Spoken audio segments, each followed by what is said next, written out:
Next question. ഒരു കളിസ്ഥലത്തിന് ചുറ്റും ഒരു പ്രാവശ്യം നടക്കാൻ 4/1 മണിക്കൂർ അഥവാ 1/4 മണിക്കൂർ സമയം വേണം. ഇതേ വേഗത്തിൽ 4 പ്രാവശ്യം നടക്കാൻ എത്ര സമയം വേണം? 7 പ്രാവശ്യം നടക്കാനോ? ഇതിൻ്റെ ആൻസർ എങ്ങനെ ചെയ്യാൻ പറ്റുമോ നോക്കാം.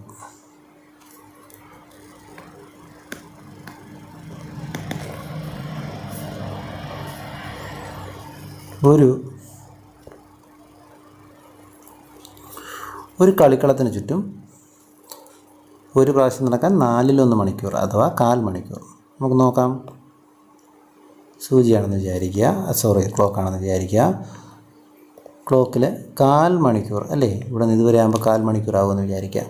1/4 മണിക്കൂർ ഒരു പ്രാവശ്യം നടക്കാൻ. അപ്പോൾ 2 പ്രാവശ്യം നടക്കാനോ? 2/4 എത്രയായി? അരയായി. 3 പ്രാവശ്യം നടക്കാനോ? 3/4 എത്രയായി? 3/4 കറക്റ്റ് അല്ലേ? 3/4. ഇനി 4 പ്രാവശ്യം നടക്കാനോ? 4/4 എന്ന് പറയുമ്പോൾ എന്തായി? 1 മണിക്കൂർ ഫുള്ളായി അല്ലേ? അപ്പോൾ 4/1 1/4 × 4 അതാണ് 4 പ്രാവശ്യം. ഈ 4 പ്രാവശ്യം 4/4 4 4 ഭാഗവും ചേരുമ്പോൾ എന്തായി? അത് ഒരു ഫുള്ളായി 1 മണിക്കൂർ അല്ലേ? ഇനി 7 പ്രാവശ്യം നടക്കാനോ? 7 പ്രാവശ്യം എങ്ങനെയാണ് നടക്കുക?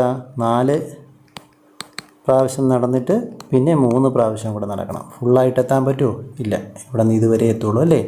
4 പ്രാവശ്യം നടക്കുമ്പോൾ 1 മണിക്കൂറായി. 7/4 അല്ലേ? 7/4 അല്ലെങ്കിൽ 7/4 ഇങ്ങനെ നമുക്ക് ചെയ്യാം.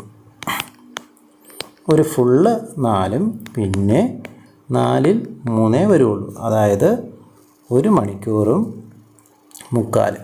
1 മണിക്കൂറും പിന്നെ 3/4 മണിക്കൂർ ബാക്കി അല്ലേ? അപ്പോൾ 1/4 മണിക്കൂർ. 1/4 മണിക്കൂറാണ് നമുക്ക് എന്തിനു വേണ്ടത്? 7 പ്രാവശ്യം നടക്കാൻ വേണ്ടത്. ക്ലിയർ? ഇത് എത്ര പ്രാവശ്യം നടക്കാൻ? 4 പ്രാവശ്യം. ഫസ്റ്റ് ക്വസ്റ്റ്യൻ്റെ ആൻസർ. സെക്കൻഡ് ക്വസ്റ്റ്യൻ്റെ ആൻസർ 7 പ്രാവശ്യം നടക്കാൻ. ക്ലിയർ?